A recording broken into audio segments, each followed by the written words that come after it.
안녕하세요. 오늘 이 시간을 통해 자폐 스펙트럼 장애, 즉 자폐증에 대해 이야기해 보려고 합니다.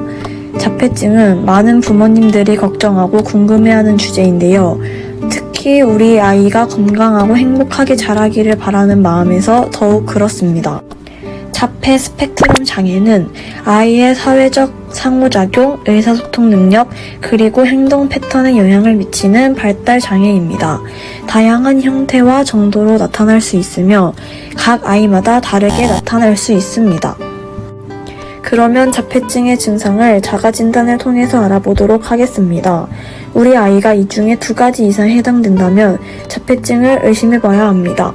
첫 번째, 사회적 상호작용을 하기 위한 눈맞춤이나 얼굴 표정, 몸의 자세, 몸짓 등 비언어적인 행동을 하는데 현저한 결함이 있다.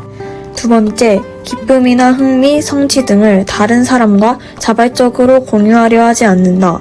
예를 들어 흥미있는 물건을 다른 사람에게 보여주거나 가져오거나 가리키지 않는다. 세 번째, 특정 언어를 일정한 방식이나 반복적으로 사용한다. 네 번째, 일정한 방식이 유지되는 반복적인 운동을 한다.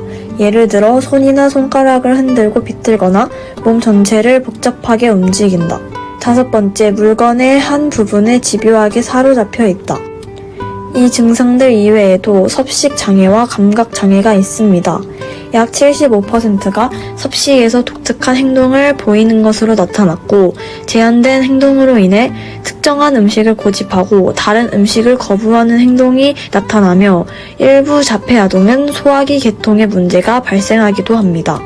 또한 자폐 증상을 지닌 아동들의 경우 감각 자극에 대한 독특한 반응으로 인해 매우 큰 소음이나 소리에 반응을 하지 않다가 과자 포장지를 벗기는 것과 같은 특정한 소리에 민감하게 반응할 수 있습니다. 자폐증의 정확한 원인은 아직 알려져 있지 않습니다.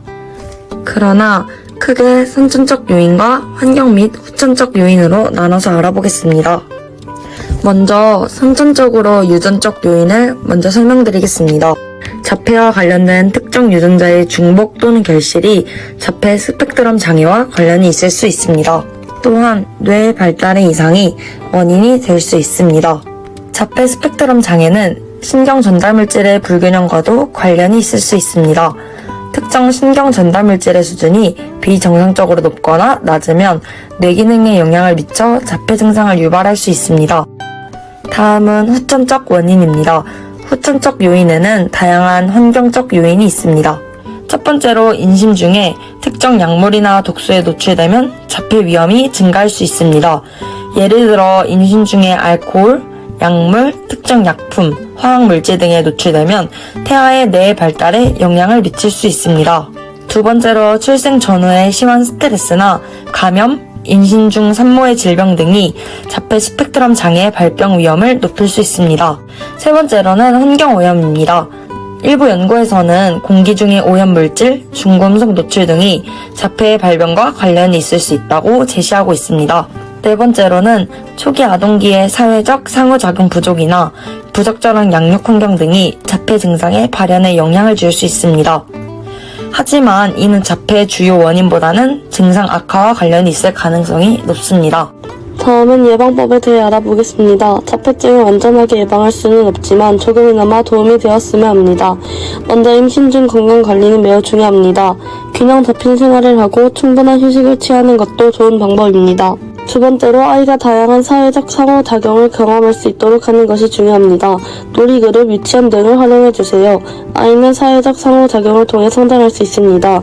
또한 부모님과의 따뜻한 애착 관계를 형성하는 것도 아이의 정서적 발달에 큰 도움이 됩니다. 마지막으로 아이가 자라는 환경이 안전하고 적절한 자극을 제공하는 것이 중요합니다. 아이가 탐구하고 배울 수 있는 다양한 장난감을 활용해주세요. 아이가 자주 접하는 물건과 주변 환경이 안전한지 확인하는 것도 중요합니다. 예방법을 알아보았으니 지금부터는 자폐성 장애인의 부모로서 가져야 할 자세들을 설명드리겠습니다. 자폐아의 부모들이 모든 노력을 기울이고 있음에도 좋은 결과로 이어지지 않는 경우도 많습니다. 첫 번째로 이해와 수용의 자세가 필요합니다. 자폐 스펙트럼에 대한 이해와 자식의 독특한 특성을 수용하는 마음가짐이 필요합니다. 두 번째로 인내와 참을성이 필요합니다. 자폐 아이의 발달은 다른 아이들과 다를 수 있으므로 인내심과 참을성을 갖고 대처해야 합니다. 세 번째는 유연성과 적응력이 중요합니다. 상황에 따라 다르게 대처하고 자폐 아이의 요구에 유연하게 대응할 준비가 필요합니다. 네 번째는 소통과 이해가 필요합니다. 자폐 아이와의 소통을 적극적으로 지원하고 그들의 의견과 감정을 이해하려는 노력이 필요합니다. 다섯 번째는 자기 독립과 자립성 지원이 있어야 합니다. 자폐 아이가 자기 독립성을 향해 발전할 수 있도록 돕고 필요한 도움과 지원을 제공해야 합니다.